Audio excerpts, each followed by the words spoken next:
ई चालान को लेकर कई कुछ जो बातें हैं निकल के आए दिन सामने आती रहती हैं। जी हाँ, नमस्कार, मैं हूँ आपके साथ लिली चौधरी और एक बड़ी अपडेट जो है इस वक्त ही निकल के सामने आ रही है। जैसे पिछले कुछ दिनों हमने देखा कि ट्रैफिक पुलिस अधिकारियों के द्वारा एक जो मुहिम है वो चलाई गई। उसमें बताया जा रहा था कि जितने लोग हैं उनकी जो गाड़ियां हैं, टू व्हीलर हो, कमर्शियल हो, जो भी हो, अगर फोर व्हीलर है, जो भी है, आपको बताएं, उन्होंने बताया अपनी एडवाइजरी में साफ साफ कि 15 दिन का समय दिया जा रहा है। जिन लोगों के चालान ये पेंडिंग पड़े हैं, जिन लोगों के चालान जो है वो पेंडिंग पड़े हैं, वो जल्द से जल्द अपने चालान को क्लियर कर लें। ये जो खबर निकल के सामने आई, इसने काफी ज्यादा हड़कंप जो है लोगों में बना दिया। पैनिक की सिचुएशन लोगों में देखने को मिली। जैसे आप जानते हैं कि लोग अचानक से पैनिक हो गए और उसी के चलते कुछ लोगों ने जिनकी गाड़ियों पे बहुत ज्यादा चालान पड़े हुए हैं, जी हाँ, कुछ लोग तो ऐसे हैं जिनके चालान 200, 400 तक है, जितने की गाड़ी नहीं है उससे ज्यादा अमाउंट के चालान उनकी गाड़ियों पे बने हुए हैं। तो उसी के चलते जो लोगों में पैनिक की सिचुएशन हुई, तो कुछ इंसान जो बड़े समझदार है व्यक्तियों ने क्या किया आपको बताएं, जो अपनी गाड़ी है सस्ते दामों पर बेच दी। जी हाँ, सही सुन रहे हैं आप कि लोगों ने अपनी गाड़ियां सस्ते दामों में बेच दी और जो अगले ओनर्स हैं उनको जब पता चला कि इस गाड़ी पे इतने चालान है तो उन्हें काफी ज्यादा मुश्किलों का सामना देखना पड़ा। आपको बताएं, इस चीज को लेकर काफी मुद्दा उठता हुआ खड़ा हो रहा है, बात होती हुई दिखाई दे रही है। और आपको बताएं, अब अचानक से आप गाड़ी बेच नहीं सकते हैं जब तक उसकी एनओसी आपके पास ना हो, और एनओसी अगर प्रॉपर ट्रांसफर ना हो जाए दूसरे ओनर के पास, तब तक आप गाड़ी नहीं बेच सकते हैं। जी हाँ, ये जो एक बात सामने निकल के आ रही है, इस वजह से आप देख सकते हैं लोगों में थोड़ा सा धैर्य जो है वो देखने को मिला है, क्योंकि लोग काफी ज्यादा पैनिक नजर आ रहे थे।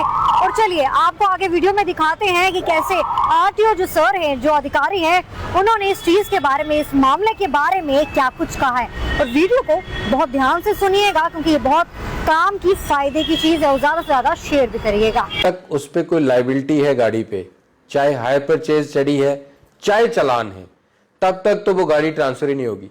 सबसे पहले कई लोग यहाँ पे आते हैं कि हमने ये गाड़ी ली थी तो सर हमने तो ये 25,000 में खरीदी है या 30,000 में खरीदी है, लेकिन इस पे 40,000 चालान है, उसने तब हमें नहीं बताया जिससे हमने ये गाड़ी ली। तो चालान जब तक भुगतान नहीं होगा, गाड़ी की ट्रांजैक्शन, गाड़ी ट्रांसफर नहीं होगी। गाड़ी की लायबिलिटी जो है वो पहले ऑनर पे ही रहेगी। गाड़ी अगर उसने ट्रांसफर करवानी है तो सबसे पहले उसको गाड़ी की लायबिलिटी जो है वो चुकानी है। अगर हाई परचेज है तो हाई परचेज वो कैरी फॉरवर्ड भी होता है। अगर आप गाड़ी खरीद रहे हो तो हाई परचेज के साथ भी खरीद सकते हो आप बैंक से, कि भाई अब इसकी जो लायबिलिटी है वो मैं ऑन करता हूं। और दूसरा, चालान नो ऑप्शन, चालान तो पे करना ही करना है, फिर ही गाड़ी ट्रांसफर होगी। गाड़ी ट्रांसफर करने के दो वे हैं। पहले है दोनों डिजिटल, एक EKYC आधार बेस आपने अप्लाई करना है, खरीदने वाले और बेचने वाले दोनों को OTP आएगा और दोनों का EKYC होगा। उसमें ऑफिस विजिट करने की कोई जरूरत नहीं। एक प्रिस्क्राइब टाइम है, विद इन 15 डेज आपको 15 दिन के अंदर अंदर आपकी गाड़ी ट्रांसफर होके सेंट्रलाइज जहां पे RC प्रिंट होती है, RC प्रिंट होके आपके घर में डिलीवर होगी, स्मार्ट कार्ड RC का। और दूसरा वे ये है कि जहां कंपनीज हैं, कुछ कंपनीज और इंडिविजुअल के बीच जहां पे ये गाड़ी का खरीद फरोख्त होती है, वहां पे उनको, क्योंकि उनका इंडिविजुअल आधार कार्ड नहीं रहता, तो वहां पे जो भी कंपनी का रिप्रेजेंटेटिव है या फिर जो भी गाड़ी को खरीद रहा है या बेच रहा है इंडिविजुअल, उन दोनों को मोबाइल बेस्ड सप्लाई करते हैं। वो भी डिजिटल, लेकिन उस कंडीशन में क्योंकि EKYC नहीं होती तो उनको ऑफिस विजिट करना पड़ता है और फिजिकली वेरिफिकेशन जो है गाड़ी की वो करवानी पड़ती है।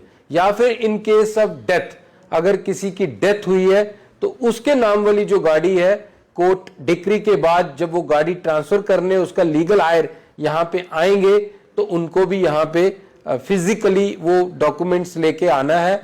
वेरीफाई करेगा जो नीचे वेरीफाई करने वाला हमारा स्टाफ है, फिर उसके बाद उसका फाइनल अप्रूवल रहता है। तो आजकल परिवहन पे आप खुद चेक कर सकते हैं कौन सी गाड़ी, उस पर कितने चालान हैं, वो आप अपनी गाड़ी का खुद भी चेक कर सकते हैं।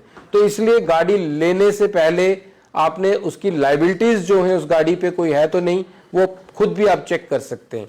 अदरवाइज हमारे ऑफिस में भी आके आप इंक्वायर कर सकते हैं कि इस गाड़ी पे कोई लाइबिलिटी तो नहीं है। एक बटन पे ये है और हम ये बताते हैं। थैंक यू सर, बहुत बहुत थैंक यू। जैसे आपने वीडियो में सुना कि कैसे आरटीओ अफसर जो है अधिकारी हैं, उन्होंने अपनी बातचीत में हर चीज सामने बताई है और इन चीजों का ध्यान रखें। आप एनओसी नहीं है तो आप नहीं बेच सकते हैं, इस चीज का ध्यान रखें। और कोई आपको बेचने की, आपको फ्रॉड या फ्रॉडुलेंट तरीके से बेचने की कोशिश कर रहा है तो खासा इस चीज पे ध्यान रखें और इन चीजों में फंसे हैं, जहाँ इस चीज पे ध्यान देने की काफी ज्यादा जरूरत है। फिलहाल आपको बताएं कि इस मामले में और क्या निकल के अपडेट आता है आपके साथ हम अपने चैनल के माध्यम से साझा करेंगे। फिलहाल के लिए मुझे दीजिए इजाजत, मिलते हैं ऐसे अगले वीडियो में। धन्यवाद।